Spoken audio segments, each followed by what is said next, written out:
Hello, everyone, and welcome to episode 3 of our podcast, The Passwordless Journey. First off, let me welcome my co-host, Ashwin Rana, and the brains behind the operation. Hi, Ashwin, how are you? Doing good. Thank you, Ashish, for inviting me to this next one. Oh, I'm really excited about this particular topic, which is why we have a special guest with us today, who's actually going to be joining us more often going forward.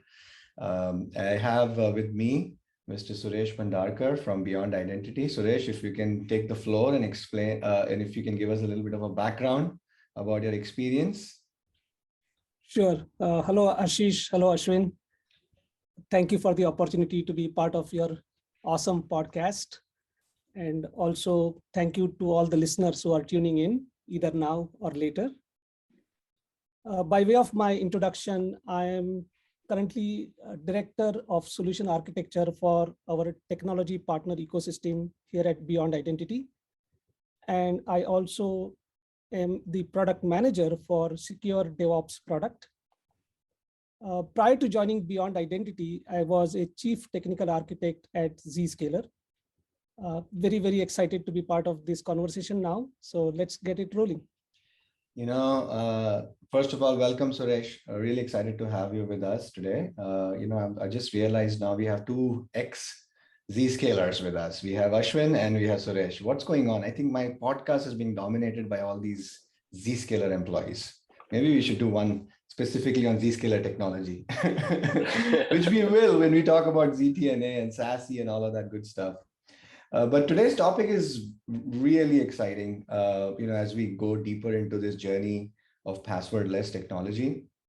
And that is pertaining to securing your developer environment, secure DevOps. This whole thing about, insider threats and software supply chain attacks is grabbing the headlines. And I wanted to bring in Suresh to talk about, first of all, what this landscape looks like, and explain to us what are the solutions available out there. How can an enterprise defend against these type of attacks? What exactly is what is the anatomy of a software supply chain attack?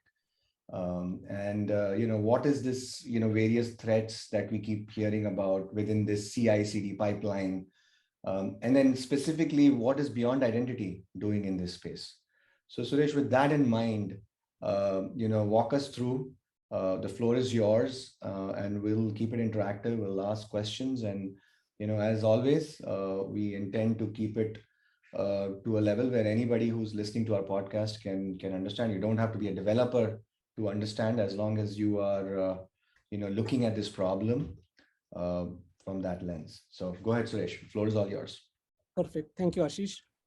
All right. So let's look at what a software supply chain attack is and how Beyond Identity Secure DevOps can help you protect against these supply chain attacks. So to be perfectly honest, software supply chain attacks have been around for quite a while. Even if you go back a decade and look at the attacks like the Target data breach, the attack that was caused by Eastern European ATM malware, the Stuxnet attack, all these attacks are classic examples of software supply chain attacks. But you're right, Ashish, of late, the attacks have been on the rise. And the reason why attackers find software supply chain attack vector more seamless is because as they try to go after various victims, most of the customers have put in place modern cybersecurity defense mechanisms. So it is getting increasingly difficult for attackers to breach those defenses. At the same time, there are so many soft or insecure entry points within the supply chain that attackers can easily use that as a backdoor entry into their victims. So what you see in this picture is an attacker would go after the supply chain of this victim compromise the build process by injecting malicious code, poison the entire software code base. Eventually, when that software rolls into a finished product, the victim would unwittingly trust its own supplier and download that malware.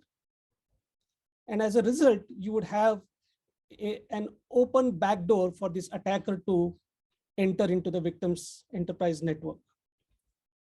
And the bang for the buck for the attacker is not only this one victim, but because there could be hundreds and thousands of customers who are unwittingly trusting their supply chain vendor, the attacker now has a free rein into multiple target customers that it can go after. So that's the overall anatomy of how a software supply chain attack works. In fact, according to many estimates, the average number of breaches attributable to this supply chain attacks have been rising 37% year over year. Many of the customers globally, when interviewed, about 93% of them attribute their breaches to some form of supply chain. So it is definitely a cause of concern. Of course, the software security, cybersecurity industry is not sitting idle. As attackers are shifting their bases, as attackers are shifting their battlegrounds, the software defense mechanisms are also fighting the attackers in their own turf. So there is this whole buzzword in the industry called shift left security. All that means is making sure that your CI/CD pipeline is protected. If attackers are going after your CI/CD pipeline, make sure that you have enough security defenses in place to protect against that. And the reason I'm saying enough security defenses is because if you look at the entire software supply chain, there are various points within your supply chain that threats could be introduced. And to illustrate that, I'm using a framework called Supply Chain Levels for Software Artifacts, SLSA.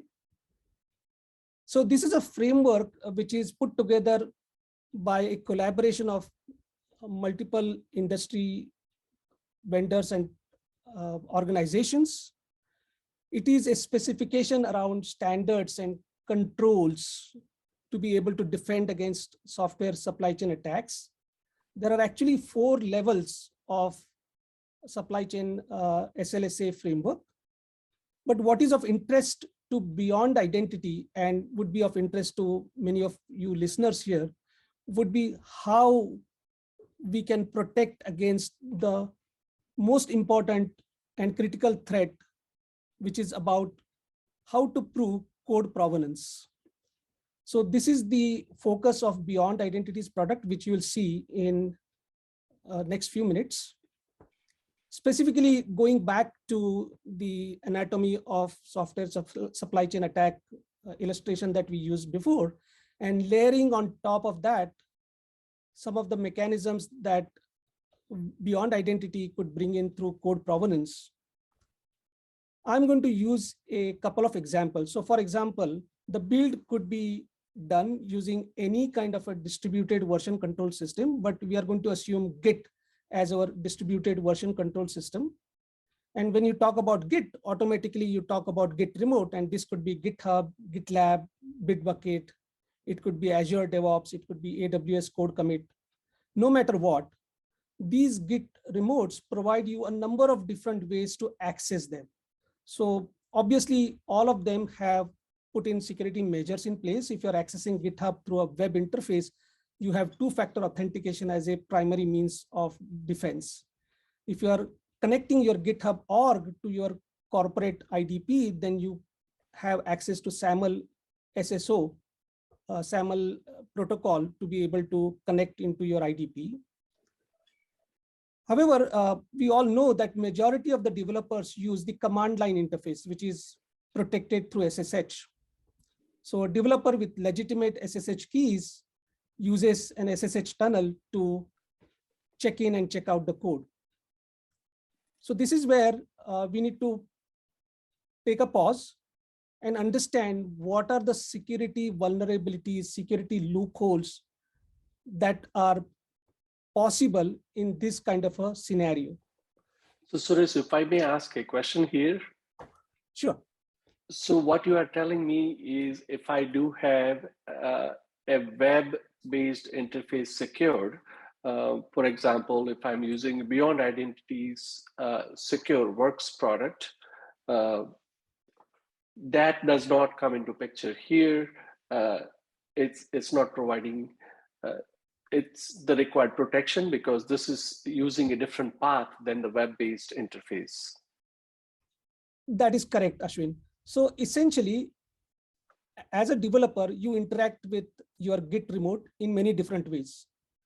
There are instances when you interact with your repo using a web interface, and the secure work product or any kind of security mechanisms that you have on the web interface side are extremely important. But majority of the day-to-day operations related to Git, Git pull, Git push, Git commit, all those are happening through a command line interface. And the focus of today's presentation is more around this third interface, which is a command line interface. Thank you. And why that command line interface could be exploited is because when you use SSH keys, you create a public private key pair, and the private key could be lying in the open in your file system. So it is a prime target for hackers to go after endpoints, looking out for private keys that can be hacked out. So the SSH keys can be easily stolen, and there are a number of instances where this has happened time and again. And a related loophole that exists is Git allows you to claim to be anyone when you're committing the code. So what I'm highlighting here is not a vulnerability per se, it is a feature which is provided by Git for a specific reason. But hackers are smart. They are trying to exploit that as a loophole in a couple of different ways.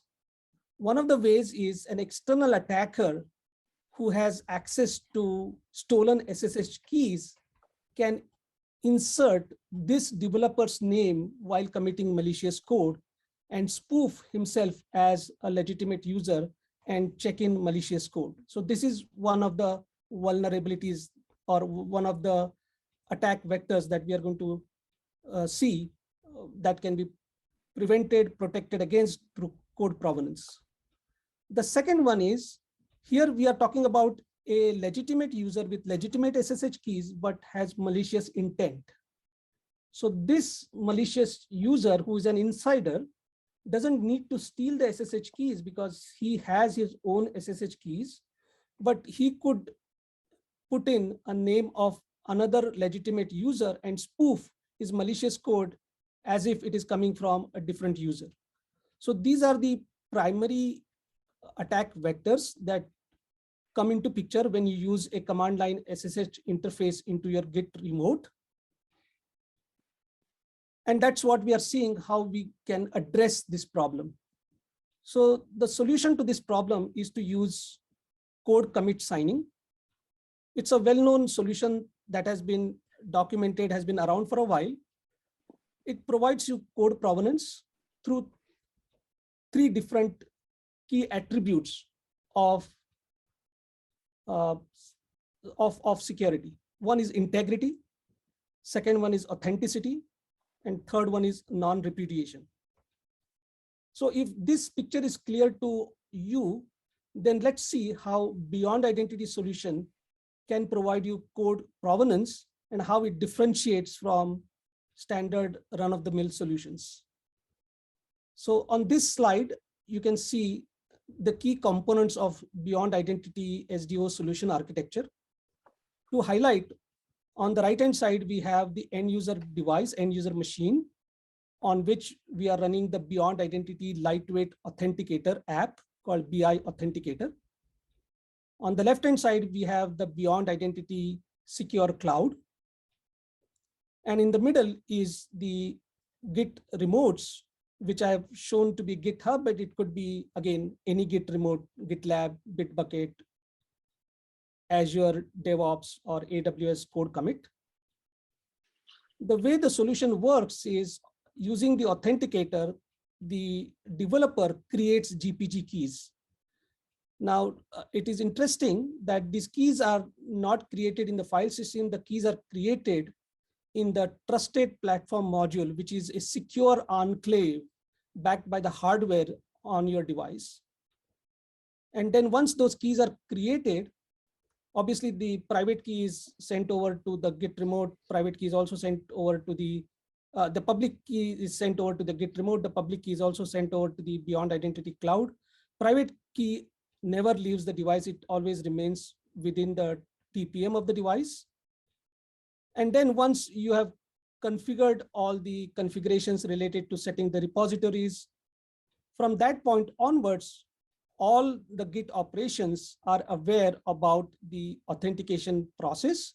Every time the user does a Git commit, automatically Beyond Identity uses the keys stored in the TPM of the device, also invokes this device security posture. Now, this is again a very important aspect of the Beyond Identity solution that implements zero trust principles. What I mean by that is, at the time of the commit, Beyond Identity checks the posture of the device.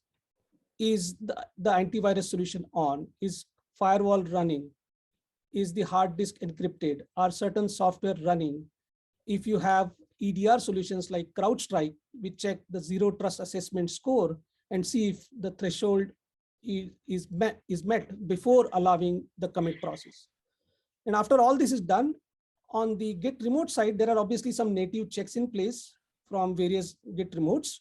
But on top of that, Beyond Identity invokes an API call as part of the CI/CD pipeline and validates that the signature is coming from an identity that is present in your corporate directory.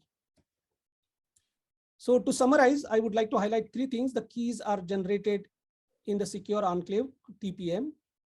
The commits are signed using zero trust principles by checking against the device security postures, which are checked through a policy framework. And finally, the corporate identity is verified to confirm that the user is indeed still employed and has a valid identity. Now, coming over to the final slide, where let's understand the typical use cases where Beyond Identity can make a difference. And before running through this list, I just want to take a pause and clarify a couple of things in terms of what Beyond Identity SDO solution is not. So oftentimes people think that code commit signing is same as code signing, but it is not. Code signing is an important piece of your overall security posture, but it comes into picture as a final piece of the puzzle where you have created a finished product and you're making it available for your customers to download. You want to make sure that it is signed by a third-party public certificate authority so that it can be trusted by the customers. Whereas code commit signing is what we just heard about in the last 5-10 minutes, where individual pieces of commits are signed by the author so that we have code provenance. The second thing that comes into picture often is this question around code commit signing versus code scanning. Again, code scanning is an important part of your security defense, but it actually looks at vulnerabilities, known vulnerabilities in your code, which is completely different from code provenance. So if that is clear, then these 5 use cases that I've highlighted here will start making sense. The first one being, how do you prevent a malicious hacker from spoofing the identity of an insider and checking in malicious code? Or on the insider side, how do you prevent malicious insiders with bad intentions checking code as someone else and trying to get past the security defense?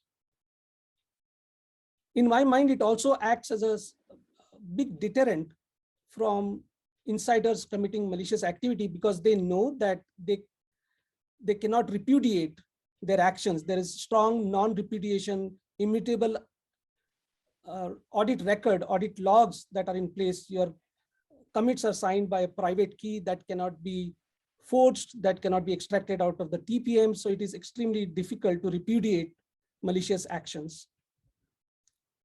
And then moving on, if you have situations where an employee was let go, you still have defense in place where that terminated employee cannot commit the code, because every time we are going to run the CI/CD pipeline, Beyond Identity is going to verify the identity of the committer against the corporate identity. And that is going to act as a big security defense against someone who is terminated from checking in code. And finally, for all the valid use cases where employees are genuinely writing genuine code and committing the code, we want to make sure that they are not unwittingly committing codes from machines that are compromised. So again, using the zero trust principles, we'll invoke our policy framework. We'll make sure that you can commit the code only from machines that comply with your corporate policies. So that's the overall message. Hope that resonates well with our audience, and hope we'll all march towards developing secure code. Yeah, no, thank you, Suresh. This was really helpful. I think 2022 is a year where, this whole conversation about securing access is taking center stage in all organizations. And I think, the conversation about an MFA so far has been to, secure access for their end users, but this developer environment, which is where majority of the threats are coming in from, has to be addressed. And, you and I and Ashwin, we've been, at the forefront of all of this. We've been talking to customers who are now coming to us and, asking for solutions around this. I thought this should be very helpful for them, and also for someone who is looking for solutions in this space.